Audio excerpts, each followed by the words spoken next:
Hello, welcome back to the next video of economics. Video number 6, class 11। पिछले videos में हम PPC के बारे में पढ़ रहे थे, प्रोडक्शन पॉसिबिलिटी कर्व।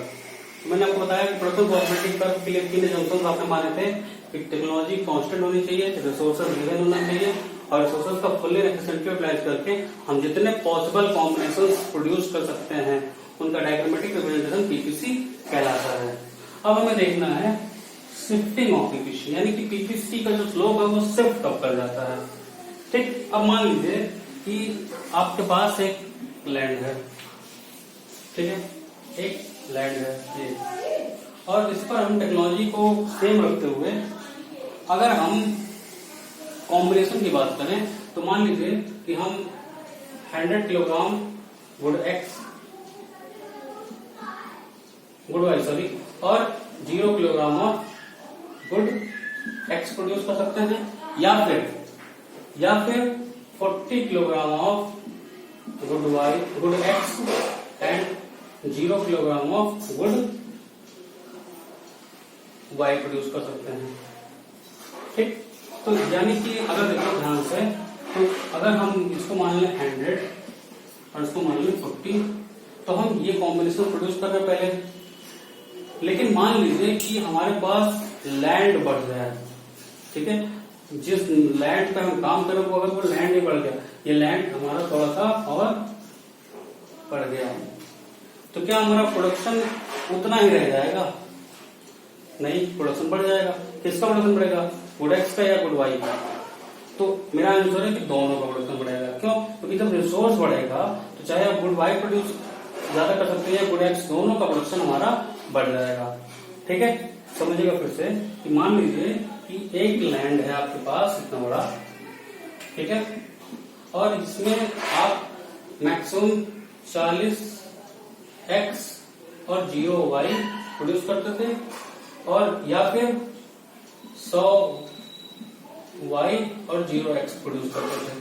ठीक, लेकिन अगर ये जमीन बढ़ जाए, ठीक है, थोड़ी सी अगर ये जमीन बढ़ जाए और ये इतना सा हिस्सा और नया आ जाए, तो क्या हमारा एक्स का प्रोडक्शन बढ़ जाएगा कि नहीं बढ़ जाएगा? तो बढ़ जाएगा। ठीक है, तो फॉर एग्जांपल एक्स का प्रोडक्शन तो मान लीजिए 40 से 50 हो गया, यानी कि एक्स का प्रोडक्शन यहाँ से यहाँ चला गया। ठीक, और वाई का भी प्रोडक्शन बढ़ जाएगा, वाई का प्रोडक्शन, ठीक, वाई का प्रोडक्शन 100 से 120 हो सकता है, तो ये हमारा यहाँ से यहाँ चला जाएगा। तो जब हमारा रिसोर्स बढ़ता है तो हमारी पीपीसी फॉरवर्ड शिफ्ट होती है। क्यों? क्योंकि इकोनॉमी में प्रोडक्शन करने की क्षमता बढ़ गई। ठीक है, तो इसको बोलते हैं राइटवर्ड शिफ्ट या forward shift of PPC. Clear? Next समझते हैं डिक्रीज इन रिसोर्सेज। अगर रिसोर्स डिक्रीज हो जाए, अब वही चीज मान लीजिए कि आप जो है वो कितना काम करते थे, 40 का और 40 एक्स और 0 वाई, या फिर 100 वाई या 0 एक्स। अब लैंड कम हो जाए, लैंड हमारा इतना सा कम हो गया, ये हिस्सा हमारा कम हो गया, तो क्या हम वही प्रोडक्शन कर पाएंगे? नहीं। तो प्रोडक्शन कितना घटेगा, एक्स और वाई का? तो आंसर इज दोनों का। तो जब दोनों का प्रोडक्शन घटेगा तो हमारा पीपीसी एबी से शिफ्ट करके सीडी की तरफ आ गया। जब रिसोर्सेज घटेंगे तो हमारा पीपीसी बैकवर्ड शिफ्ट कर जाएगा। ठीक है, बिकॉज रिसोर्सेज की डिक्रीज होने से प्रोडक्शन की क्षमता में भी डिक्रीज हो जाएगा, तो उतना प्रोडक्शन नहीं होगा। तो this is called backward shifting of PPC. बात समझ में? यानी कि this is called rightward shifting of PPC, this is called backward shifting of PPC. Next है आपका improvement in technology in favour of both goods. अगर ऐसा कोई टेक्नोलॉजी बदल जाए जिससे हमारा प्रोडक्शन बढ़ जाए, टेक्नोलॉजी बढ़ने से प्रोडक्शन बढ़ सकता है ना? बिल्कुल बढ़ सकता है। देखो आज देखो तो 1950 के टाइम जो सीड्स यूज हो रहे थे उनमें प्रोडक्शन कम था, लेकिन आज उन्हीं खेतों पे ज्यादा प्रोडक्शन हो जाता है।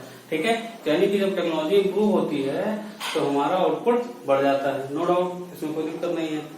तो ऐसी अगर टेक्नोलॉजी बढ़ जाए, ऐसी कोई टेक्नोलॉजी इंप्रूव हो जाए जो दोनों गुड्स पे हेल्प करे। मान लीजिए अगर वीट का सीड अच्छा आ जाए मार्केट में, तो उससे राइस के प्रोडक्शन में तो कोई फर्क नहीं पड़ेगा। ठीक है, लेकिन या फिर राइस का सीड अच्छा आ जाए तो वीट के प्रोडक्शन पे कोई असर नहीं पड़ेगा। ठीक है, लेकिन ऐसी कोई टेक्नोलॉजी बदल जाए जिससे दोनों का काम पड़ता हो, फॉर एग्जाम्पल पानी का काम दोनों पड़ता हो, तो ऐसी कोई टेक्नोलॉजी है जिससे हम पानी अच्छे से निकाल लें। ठीक, तो ये पानी का काम दोनों को पड़ने वाला है। तो ये ऐसा इंप्रूवमेंट है टेक्नोलॉजी में जो दोनों गुड्स को इफेक्ट करता है। यानी कि अब की बार रिसोर्स तो नहीं बढ़ा, लेकिन अब की बार प्रोडक्टिविटी बढ़ गई। यानी कि लैंड तो उतना ही रह गया, यानी कि लैंड तो उतना ही है, लैंड में कोई कमी नहीं है, लैंड में ना तो कमी आया ना बढ़ोतरी हुआ। लेकिन हुआ क्या कि दिस टाइम एक क्वालिटेटिव इंक्रीज हुआ रिसोर्स में, क्वांटिटेटिव नहीं हुआ लेकिन क्वालिटेटिव हो गया। यानी कि अब रिसोर्स उतने ही रिसोर्स में ज्यादा प्रोडक्शन कर सकते हैं क्योंकि प्रोडक्टिविटी बढ़ गई। तो पीपीसी का शिफ्टिंग दो है, एक फॉरवर्ड शिफ्टिंग और एक बैकवर्ड शिफ्टिंग। फॉरवर्ड शिफ्टिंग में पीपीसी राइटवर्ड की तरफ शिफ्ट करता है। क्यों शिफ्ट करता है? जब रिसोर्सेज बढ़ जाते हैं या मॉडर्न टेक्नोलॉजी आ जाती है।